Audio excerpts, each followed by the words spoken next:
The fight between Tom Gale and me looked deadly serious. Really, it wasn't. Everything was well rehearsed. The knives were made of rubber. The fight was part of a movie stunt, something both of us were well trained for. I didn't know then that before long, Tom Gale and I would be involved in something more deadly and 1,000 times more dangerous.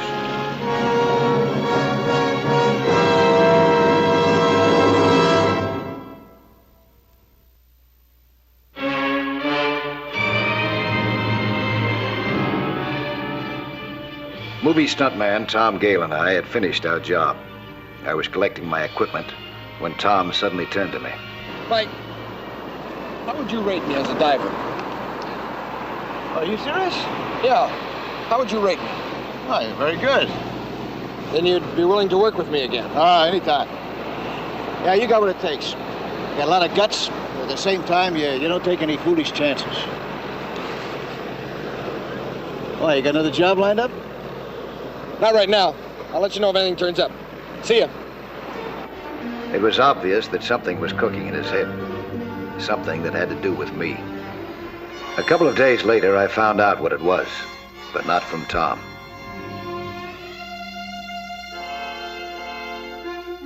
Tom was going to try for the deep diving record. What's more, he expected me to help him. This was something that I had to straighten out fast.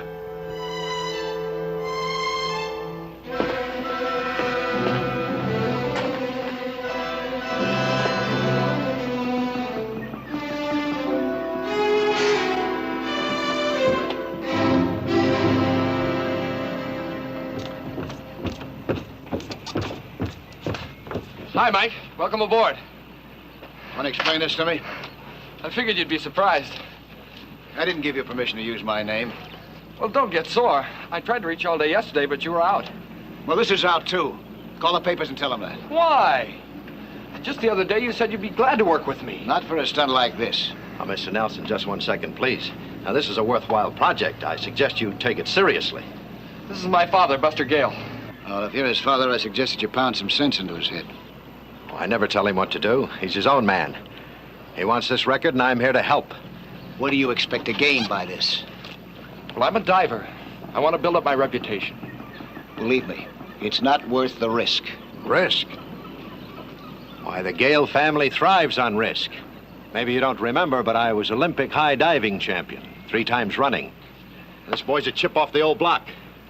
Well, no offense, Mr. Gale, but fancy diving is quite different than deep sea diving. Tell him what it's like 300 feet down, huh? And tell him how many men have lost their lives trying to break that record. How many? Over 200. A lot of those guys didn't have the right equipment. And they didn't have you to help. Well, you haven't got me either. Now, let's get that straight. Well, you get this straight, Nelson. If he hasn't got you, he's got me. I'll plan the operation for this boy. I'll get him in condition. I'll make sure if he wants this record, he gets it. And believe you me, when a Gale wants something, he does get it. Hi, honey. This is Mike Nelson. It's my wife, Mike. Hello. I'm so happy to meet you. My husband's always talking about you. Are you going to help him? No, he's not. But you say he's done so much to promote skin diving. Promote it, yes. But damage it with a foolhardy stunt like this, This is a job for the real pros, for the Navy. It's got the equipment, the skill, and it wouldn't be just a publicity stunt. I'm sorry, Mrs. Gale. You call the paper about that, Tom. Don't worry, boy. The old man will take care of everything.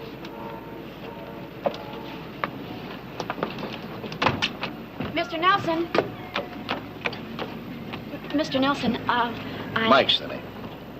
Mike, please talk to me a minute. Okay, sure. It's very dangerous, isn't it? Yes, it is. Very. Can't you talk him out of it? I tried. Can't you? I can't fight both of them. Yeah. His father wants that record real bad. Even if it costs his son his life. You can't let it happen, Mike. You just can't let it happen. How can I stop it? I don't know, but you can't let Tom kill himself. Please, Mike, please.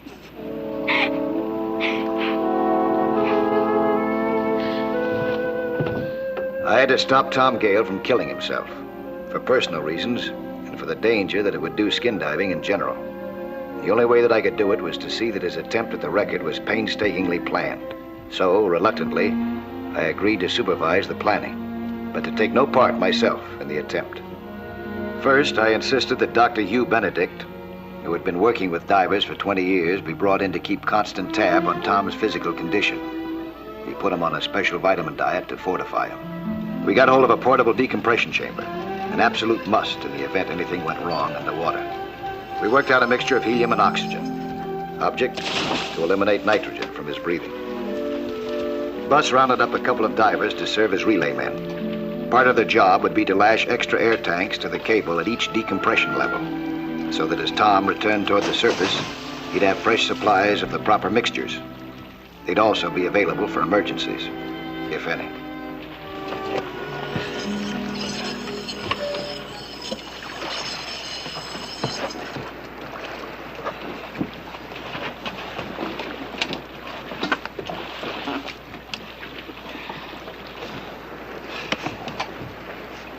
Synchronize, huh? 327.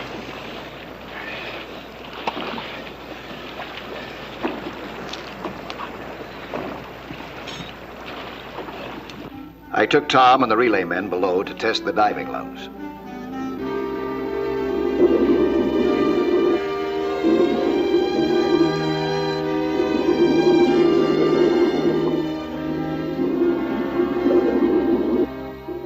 I showed them the best way to lash the extra air tanks in place.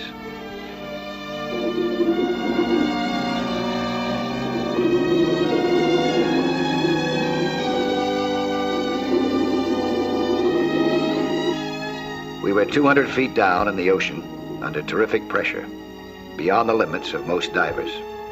Suddenly, one of the relay men was in trouble. He grabbed a spare lung.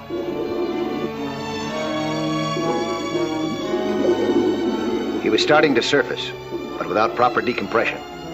A fatal mistake at a depth where there is no margin for error. I swam to his side, helped him with the extra tank. I checked his valve, but couldn't find anything wrong. He had obviously panicked.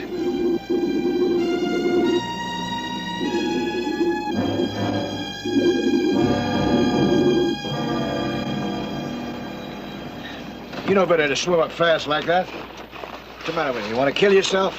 Something wrong with my regulator. Couldn't seem to get any air. There's nothing wrong with your regulator. That's funny. I could have sworn it was stuck.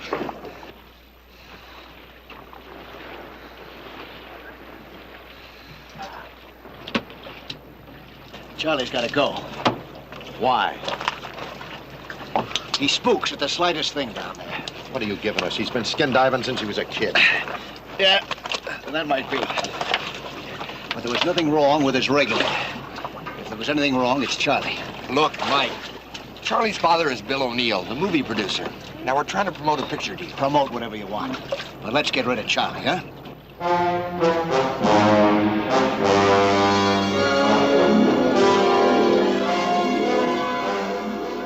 At 10 o'clock the next morning, extra diving lungs were lashed in place at each decompression level.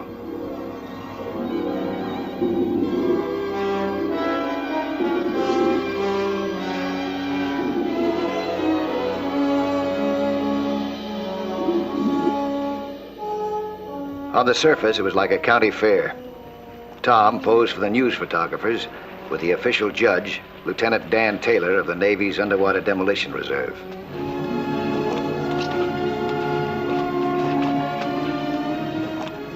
Dr. Benedict gave Tom his final physical check.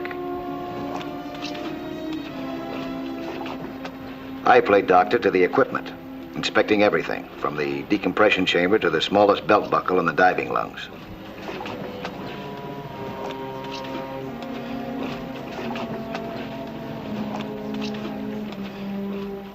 The relay men returned to the barge and reported that the extra air tanks were in place. Everything was in order. It'll be a beautiful day.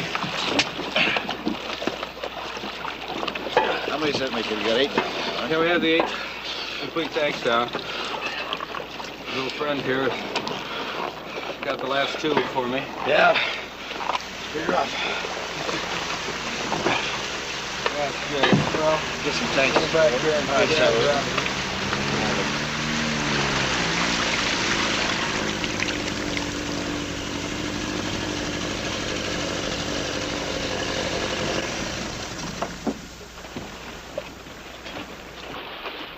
Hiya, Mike. Sorry. About what? Buzz told me to be here by 9, but the man was in rugged getting up this morning.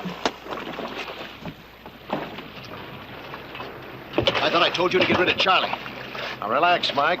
I want him in on this. It'll put us in good with his old man. Not if he drowns himself. He won't. I made a promise not to go below 50 feet. He can take a few pictures or something down there while you're decompressing. Easy. What's the matter? Shoulder's a little stiff, just nerves. Down there, a shoulder cramp can be fatal. Nelson, you've been dragging your feet the whole way, trying to make trouble at every turn. I'm trying to stop trouble. That's why I'm here. I think you're here to stop Tom from breaking the record. What?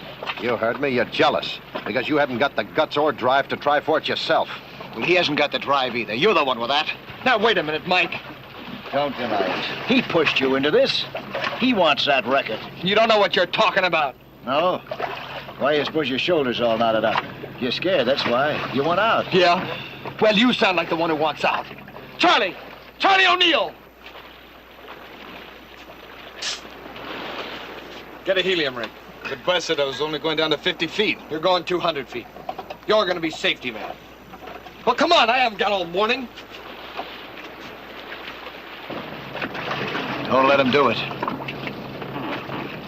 I told you once before, when a Gale wants something, he gets it. You just stay out of the way.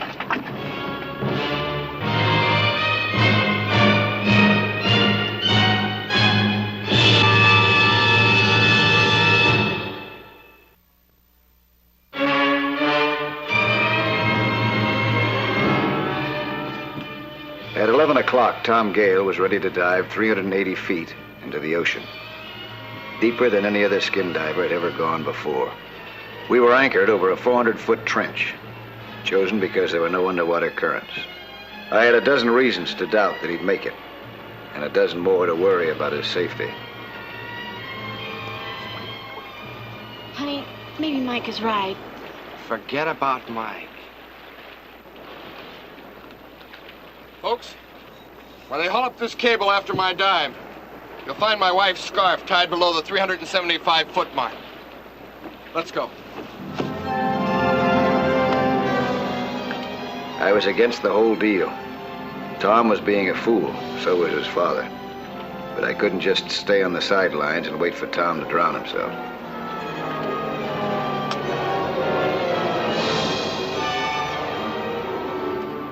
While I was putting on my diving lung, Tom and O'Neill were approaching the 50-foot level. O'Neill was having trouble with his ears. Tom waited while he tried to clear them.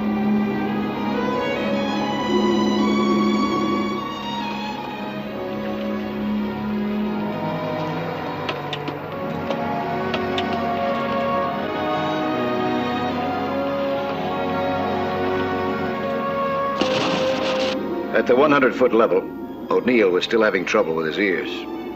He could hardly bear the pain, but he was afraid to keep Tom waiting any longer. I managed to clear my ears at once.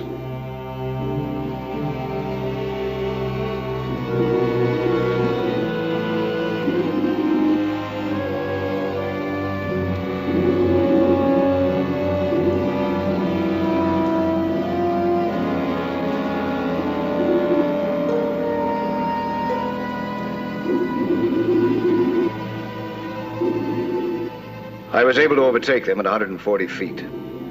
I tried to get Tom to surface and give up the attempt.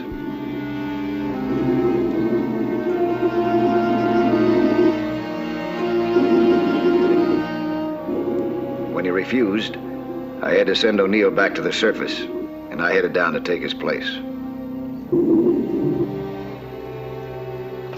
Meanwhile, on the surface, it was time for the 2 safety men to swim down and wait for us at the first decompression level.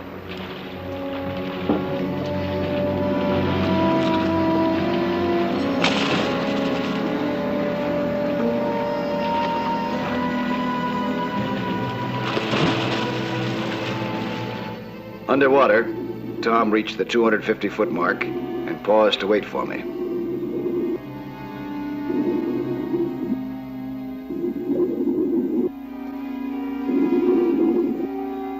I was to maintain a station there for the 4 minutes we had scheduled for him to dive to the record depth. He was to tie his wife's scarf to the cable and return to me.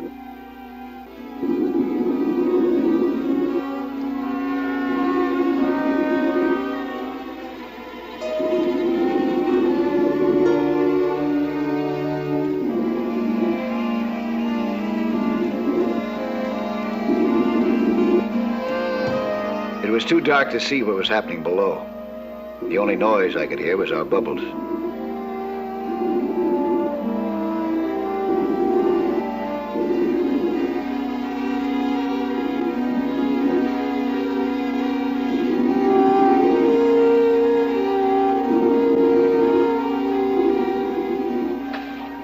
And there ought to be a signal in a minute or two.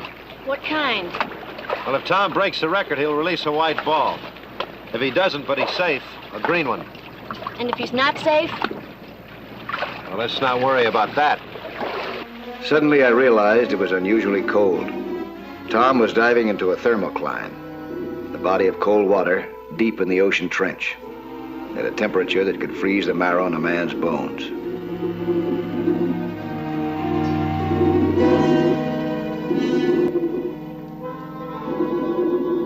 Down below, Tom made a supreme effort and reached his goal. He should have been thinking of the time and temperature. Instead, his mind was on publicity. Numbed by cold and slowed by the pressure, he started making mistakes. He tried to tie the scarf to the cable, but his gloved fingers were too awkward. Even without the gloves, his cold hands were clumsy, and already so stiff that he foolishly let the gloves get away from him.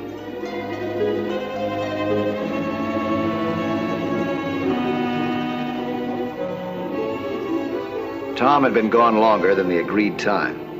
I didn't know where he was or what had happened. I had no other choice but to go down for him. I released a marker ball to warn the men above. Groggy as he was, he realized that he had to go up. So he started upward, leaving the knot only half tied. It's red. That's trouble, isn't it? Yeah. Tom agonizingly made his way back to the 320-foot mark.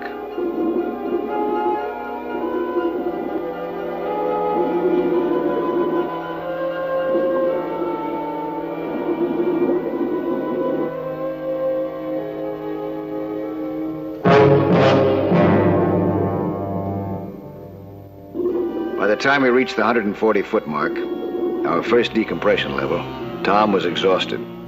His hands were so stiff he could hardly hold on to the cable. My own head felt light and my body heavy.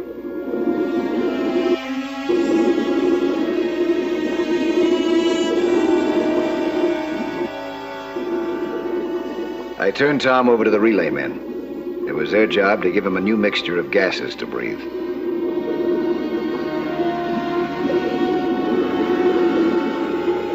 It was my job to figure out how long he'd have to decompress now.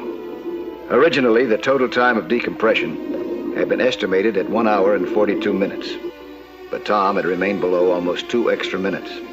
That meant that his decompression would have to be extended to almost 3 hours.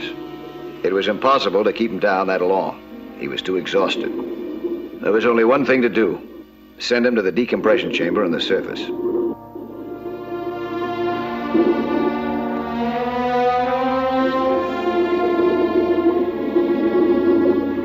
The chamber could handle only one man. That left me out and down. I had to decompress in the water. I checked my decompression chart. The news was bad. It would take me a total of 73 minutes to stay down in order to come up without the bends.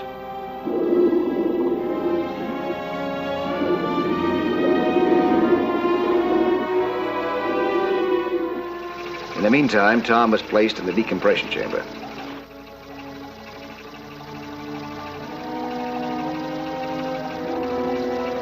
The time passed slowly in the icy waters, but finally it was over, and I could surface. How do you feel, Mike? A little rough down there, huh? Any pains in the joints?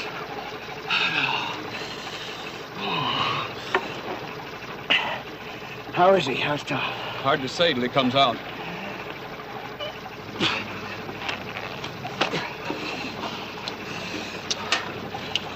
Let's get you warmed up.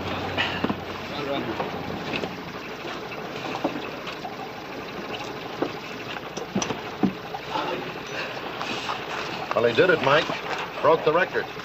Tied Sandra's scarf at the 380-foot level. Congratulations. How much longer has he got to go? About 10 minutes. Hi, Tom. How you feeling? I feel great. Just a little.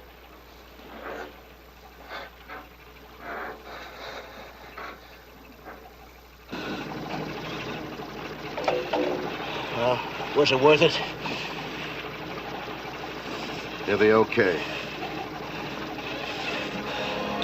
In the meantime, the official observers began to haul up the cable to verify whether the world record was better. The scarf would be the proof.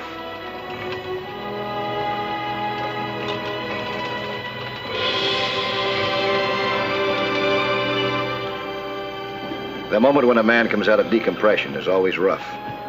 No matter how good his condition seems, there can be serious shock, even heart failure. Put us in the blanket, huh? Would you like some water? Right there. Good walk. Will he be all right? You'll need a week in the hospital. How do you feel? Awful. But I did it. I broke the record. Sure you did, son. Hey, Lieutenant. How about it? What's the exact measurement? I'm sorry, there isn't any. The scarf wasn't on the cable. What? What do you mean? I tied it there. I know I did. Must have slipped off. And the whole thing was wasted?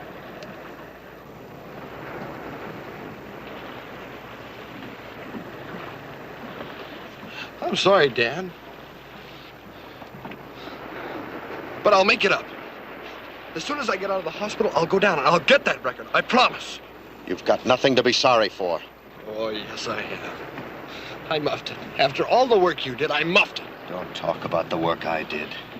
That's what's been wrong with the whole deal, the work I did. I'm the one that should be sorry, Tom. I pushed you, I nagged you, I drove you until you almost killed yourself just so I could have the glory. Dad. Another record for the Gale family, some more clippings in a scrapbook. Big deal. Well, that's all over with, boy. Don't ever try it for me again. I've loused you up enough already. Thank you, Dad. Thank you. Come on, let's get him to the hospital. All right, hoist that anchor. We're shoving off. Bus? Nice work. Thanks.